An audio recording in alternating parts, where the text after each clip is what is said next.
Good evening. This is Ray Gutendorf with your first installment of the Prssa podcast. Tonight we'll be interviewing Dr. Soa.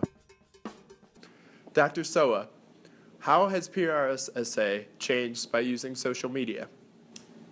Changed a lot over the last 7 to 10 years. I would say that with Facebook, Twitter, Instagram, still growing with Instagram, but with Facebook, Twitter, LinkedIn, all the different platforms, there's definitely a lot more, not just communication, but communication, adapting links, to connections. It's tremendous networking for our students across the board. And what social media platforms do you foresee growing in the next 5 years with Prssa?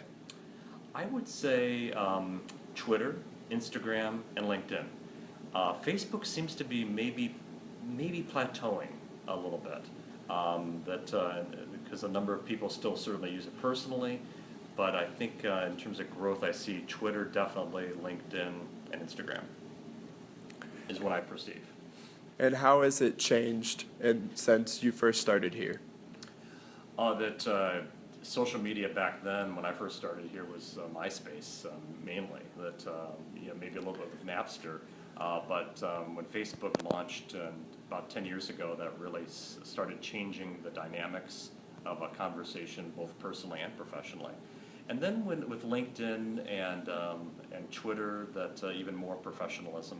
Of course, personal aspects, but professionalism really came in even more.